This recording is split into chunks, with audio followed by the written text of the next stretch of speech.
Alright, hello everyone, it's your favorite FGC Chibi. Back at it again. So I actually forgot one last topic, but it's fine. We can make this its own separate video. So it's about the Riot Smash game being canceled. I've seen it over on Twitter. So basically, long story short, the gist of it, by the way, big shout out to TV FGC, was the fact that, so, as you guys know, there's been a handful of Smash rip-offs, right? And the latest one is the Warner Brothers one. I forgot what it was already called. I think we talked about it on podcast, actually, the most recent podcast. Look at that. And you guys can get my thoughts on there overall, but long story short, I feel like it's probably one of the weakest Smash clones I've ever played. Or party fighters, I prefer to call them. But Riot, apparently, because they've seen the failure of what, or where they perceive failure, apparently Warner Bros. Is doing okay. But regardless, it's too much, it's not, like, popping. Like, let's be real, outside of Smash, none of these party fighters have been popping at all, especially not in the normie consensus, right? I mean, Warner Bros. Had to pop off, and then whatever, and then you fuck off, right? But there are clear problems with it. But Riot Games canceled their Smash. They say Smash melee style. I mean, I just party fighter, bro. Like, they clearly just turn. Oh, people say platform fighter. I don't like the term platform fighter because I feel like that kind of misses what the point of Smash is. Because I said it before that games like MVC, Smash, and even like X Defiant, like, or the other ones, right? They're a crossover first, everything else second. If you're just gonna make simply a platform fighter, and even then, I feel they miss the point. Like, fair enough, you don't have like crossover stuff, right? Like, Riot would be clearly a crossover fighter. I mean, and they already have technically one, which is their BB tag style one, so I don't know why double dip. I mean, fuck it, whatever. But the bigger problem to me is by using that term, it shows that you completely misunderstand why people like Smash, right? Like, the platforming is nothing more than a base. And even when it was, is okay, what's our single player content? There's no single player content. That's the biggest pet peeve. And then, like, well, how can I platform? You know, that's part of the game if you're going to call it a platformer fighter. But a lot of these, no, it's just like the most boring, bland-ass maps. And that was Warner Brothers' biggest problem. I think that term honestly ruins like party fighters a lot.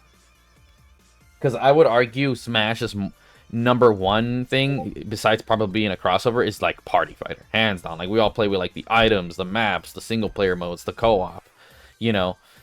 And the fact that their platforms is again melee based. Imagine if there's an FPS with like no perks or that'd be boring as shit. You know, you take away everything that makes these games fun. You know, that's the core. Again, same like with COD. Like, they're not just a shooter. They're an arcade shooter, right? And I think this is where I feel like modern gaming terminology really can skew things. And if you just, oh, like Souls, like they really, I mean, first of all, I don't really like most Souls games at all. So that term in itself can scare people off. Or simply go like, okay, you know, whatever. When it really could be like, oh, this is just an action-style RPG. It has some elements from Souls games, but it's still mainly its own thing. Though I tend to find with Souls games, it's probably the more accurate out of all of them.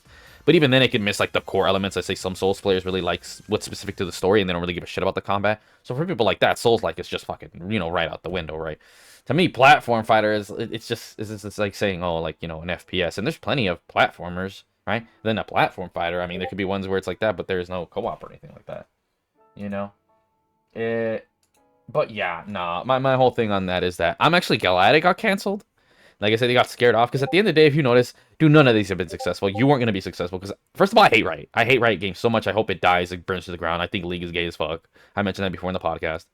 But one of the bigger things for sure is that, yeah, I guess it's in an oversaturated market. I mean, dude, I barely know. The only platformer providers in my head I can think of is the top three, I guess, the big three. Smash, Nickelodeon Smash, and PlayStation All Stars, and that one is hands down my favorite. It actually did something different, and it copied a lot of the things that Smash actually did. I think they could have had a bit more map variety, a bit more maps as well. But it was like the first one. I think I'd say it was a better hit than the OG in 64. If they would have followed it up, I think it would have been like the melee for PlayStation All Stars for sure, right? And also on top of like the cast was fucking, to me, I love the cast way more, right? Because at the end of the day, don't get me wrong, I grew up with like things like Pikachu, Marlowe, and all this other shit. But I grew out of it. Not that I grew up, I still like it. Well, yeah, I still like them, you know, but I grew out of it in a sense. And bro, no, we got Raiden, we got Heihachi, like, they're just way cooler characters to me, and the arenas and everything.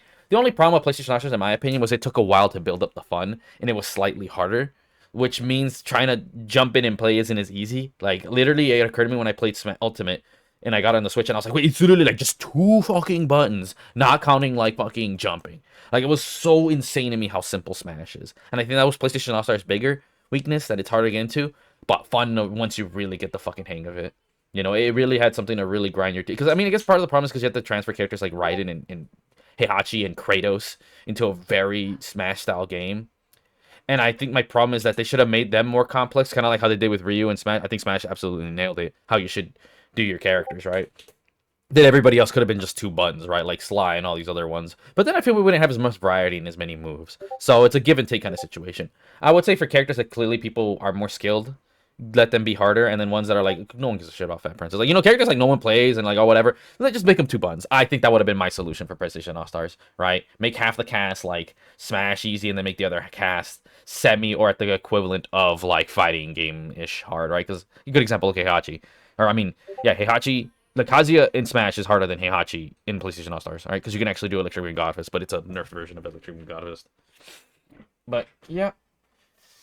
Yep. Fuji, what you know about rip-off Smash from Warner Brothers? Wait, what? Rip-off Smash from Warner Brothers. What about it? Have you heard of it? Rip-off Smash. Multiverses, it's called. No. Never heard of it? There you go, you guys. See, look at how dead that shit is. That normally doesn't know it exists. They lost.